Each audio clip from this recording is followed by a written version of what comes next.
El adventimiento de los medios interactivos, por Arlindo Machado. Para responder a cuestiones de esta naturaleza, necesitamos, en primer lugar, entender el modo de operación de los sistemas digitales. Las memorias de acceso aleatorio de la computadora, ya sea como dispositivos de almacenamiento no lineales, disquetes, discos rígidos, CDs, etc., posibilitan una recuperación interactiva de los datos almacenados, o sea, permiten que el proceso de la lectura se cumpla como un trayecto, definido por el lector operador, a lo largo de un universo textual donde todos los elementos son dados en forma simultánea.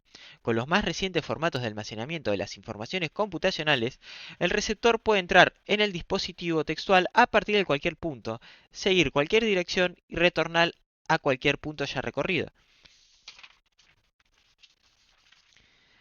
La disponibilidad instantánea de todas las posibilidades articulatorias del texto-verbo audiovisual favorece un arte de la combinación, un arte potencial, en el que, en lugar de una obra terminada, se tienen solo sus elementos y sus leyes de cambio definidas por un algoritmo combinatorio. La obra ahora se realiza exclusivamente en el acto de la lectura, y en cada uno de estos actos ella asume una forma diferente, aunque en el límite inscripta en el potencial dado por el algoritmo. Cada lectura es, en cierto sentido, la primera y la última. El texto verbo audiovisual ya no es más la marca de un sujeto, dado que el sujeto que lo realiza es otro, el lector usuario, sino es un campo de posibles de que el sujeto anunciador solo provea el programa y el sujeto actualizador recibe parte de sus posibilidades. Veamos los ejemplos del hipertexto y de la permedia. Todo texto, desde la invención de la escritura hasta los sintagmas audiovisuales practicados en el cine clásico, fue pensado y practicado como un dispositivo lineal, como sucesión rectilínea de los caracteres o de los elementos audiovisuales apoyados en un soporte plano. La idea básica de los hipermedia es aprovechar la arquitectura no lineal de las memorias de la computadora para visualizar obras tridimensionales dotadas de una estructura dinámica que las vuelva manipulables interactivamente. El hipertexto, por ejemplo, es su forma más avanzada y límite. Sería algo así como un texto escrito en el eje del paradigma, o sea, un texto que ya trae dentro de sí varias posibilidades de lectura y frente al cual se puede elegir entre varias alternativas de actualización. En verdad, ya no se trata de un texto, sino de una inmensa superposición de textos que se puede leer en la dirección del paradigma, como alternativas virtuales de la misma escritura, o en la dirección del sintagma, como textos que corren paralelamente o que se tocan en determinados puntos, permitiendo optar entre proseguir en la misma línea o tomar un camino nuevo. El proceso de lectura es designado por la metáfora bastante pertinente de la navegación. La escritura, confundida con la lectura, tenderá a tornarse colectiva y anónima. La separación entre autor y lector será apenas eventual, pero no absoluta, pudiendo revertirse en cualquier momento, ya que tanto el hipertexto como la hipermedia son esencialmente sistemas interactivos.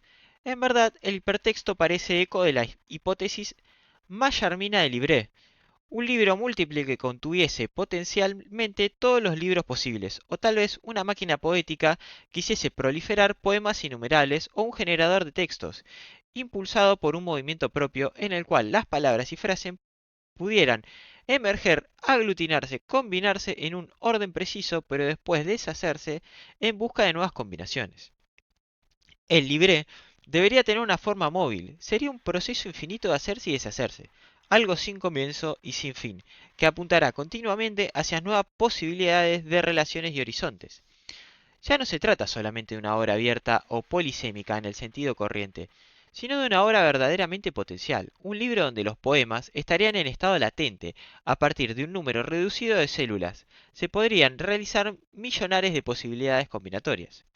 El libré, paradójicamente, demanda otro vehículo material. Para que el texto del libré pueda existir en continua transformación, deberá ser estructurado como objeto tridimensional, en que la coordenada de profundidad funcionaría como eje del paradigma potencial de palabras o frases que se podrían permutar. La página plana del libro impone una estructura bidimensional. El máximo de deslineación que se puede obtener en una página plana es la distribución topográfica de las letras. Mallarmé pudo superar relativamente esa limitación disponiendo de los vocablos de una partida de dados. Sin embargo, es difícil resistir la tentación de leer el orden en el orden natural de la primera a la última palabra. de la izquierda a la derecha de la frase, de arriba a abajo de la página. Una partida de dados, el proyecto de Mallarmé, demanda de otro modo de producción y una resolución técnica que solo modernamente se puede comenzar a vislumbrar. Las máquinas contemporáneas parecen destinadas a realizar y difundir ampliamente el proyecto constructivo de las vanguardias históricas, ese sueño de poder caracterizar un día la representación del movimiento, de lo virtual, de lo simultáneo, de lo instantáneo y de lo eternamente mutante. Todo texto, ya sea lineal o bidimensional, es siempre la actualización de una infinidad de posibilidades en un repertorio de alternativas que continúan hasta perturbar dialógicamente la forma ofrecida como definida. La escritura, en su momento genético, es siempre plural y que se da como un puñado de posibilidades. La grandeza del resultado final radica más en dar forma orgánica, que es en escoger la mejor alternativa. Una gran obra literaria, en verdad, nunca está terminada. Este concepto de texto, decía Borges, no corresponde sino a la religión o al cansancio. Lo que se busca ahora es, valiéndose de la memoria tridimensional de la computadora, hacer derivar las alternativas diferenciadas que ya están dadas en la propia obra, como forma de reubicar en circulación aquellas posibilidades virtuales que el texto, como acontecimiento singular, niega o reprime. Se trata de restituir el texto a la fase anterior a la selección final, devolviéndole sus varias posibilidades, algunas tal vez hasta más interesantes que las de la versión dada por terminada. La potenciabilidad expresiva es un trazo distintivo del arte de cualquier tiempo. Todo arte digno de ese nombre se caracteriza por una cantidad indefinida de significaciones potenciales que se actualizan en la relación dialógica entre texto y lector. Ese hecho tal vez explique el por qué la relectura de un clásico por un lector moderno es siempre una experiencia enriquecedora. Podemos decir que toda literatura plenamente realizada es una literatura potencial y toca a las generaciones sucesivas, ir relevando esa potenciabilidad latente que es de que los propios contemporáneos de cada obra muchas veces no pudieron percibir. De ahí que el acto de la lectura, por el hecho de presuponer interpretaciones diferenciadas, es también un acto de creación y la expresión de una cierta libertad. La diferencia introducida por los textos permutativos es que en ellos la pluralidad significante está dada como dispositivo material. El lector no solo los interpreta más o menos libremente, sino que también los organiza y estructura, al nivel mismo de la producción. Se puede decir que, con la literatura combinatoria, la distribución de los papeles de la escena de la escritura se redefine. Los roles autor, lector, productor, receptor se intervienen de forma mucho más operativa. El texto permutativo es la propia expresión de la inversión de los papeles, en la que el lector recupera su papel fundante como concretador y contribuyente decididamente para realizar la obra. Bakhtin reivindica para sí el estatuto de la modernidad. Sus abordajes es nuevo, en el sentido de que, para que la conciencia contemporánea, la inagotable del mundo, no cabe en categorías acabadas y requiere el recurso de operadores móviles. Tal vez ese debería ser el principal guía de toda práctica literaria combinatoria o potencial. La vivencia de la multiplicidad ideológica es capaz de darnos como saber y placer la experiencia plena y tridimensional de la pluralidad de enfoques que en un retrato cubista. La apertura, la imprevisibilidad y la multiplicidad son dados en la obra como tales, y como tales deben ser decodificados. El lector debe encarar el texto permutativo como una obra en movimiento, que permite realizar una pluralidad de enfoques y remite el espíritu a la experiencia de la contradicción y de la diversidad conceptual. Pero para que eso suceda es necesario que ya la obra esté imbuida de una concepción revolucionaria de escritura, que haga desencadenar la incertidumbre, la indeterminación como cualidades estructurantes del texto, de modo que el principio combinatorio sea el transcurso mismo de la prolongación de la función significante de la literatura. Solo una escritura nueva puede exigir una nueva modalidad de lectura. Esa nueva escritura todavía está lejos de ser realizada en el nuevo mundo de la informática.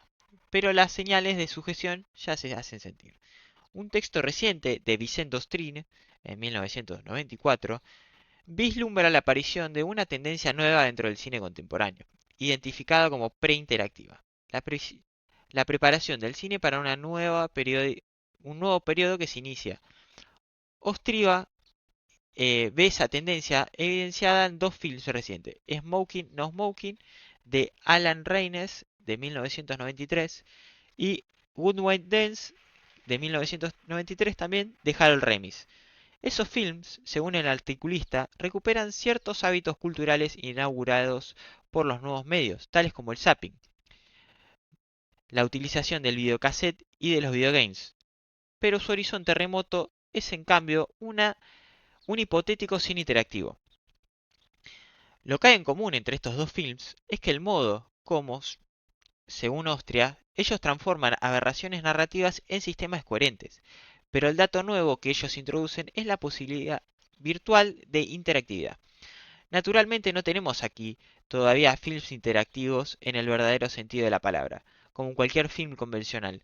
Él es el espectador, aún no puede intervenir directamente sobre el destino de las narrativas formuladas por cada uno de ellos, pero basta una transferencia para, para otro tipo de soporte, como el del videodisco, y sus varias opciones o fragmentos de situaciones ya se vuelven disponibles para una navegación interactiva del espectador, permitiendo a este último jugar con las posibilidades de la historia y escoger entre la caída mortal de Miles o la reclusión voluntaria. Films como Gundam y Smoking, que no son todavía obras interactivas plenas y asumidas, ya preparan el cine para un momento en que el espectador podrá, a partir de la disponibilidad de las variantes y de las bifurcaciones posibles de una historia, intervenir directamente en el desarrollo del enredo cinematográfico. Son films cuyos horizontes ya no es más la sala como convencional de exhibición, sino la transferencia como soporte digital, como el videodisco o el CD-ROOM y las redes de computadoras. Además, es necesario observar que la simple disponibilidad de alternativas interactivas o la simple posibilidad del espectador usuario de intervenir en el desarrollo de la historia no garantiza la calidad de los resultados. Como observa Brenda Laurel en 1991, la interactividad puede tener consecuencias distintas de acuerdo con la combinación de los valores a tres variantes. 1. Frecuencia. ¿Cuán frecuente se puede interactuar? 2. Extensión. ¿Cuántas selecciones están disponibles cada vez?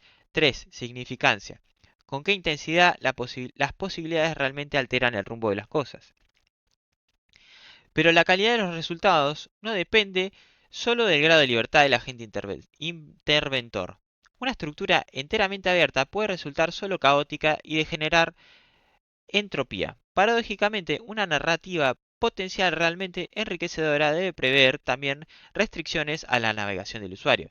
Debe cerrar caminos y esperar que el lector obtenga fases o grados de dominio de los acontecimientos antes de autorizar a descubrir otras instancias. Las narrativas verdaderamente interactivas, destinadas a la navegación o a la inmersión de un espectador usuario, no disminuyen el papel del autor, solo lo vuelven más complejo y difícil.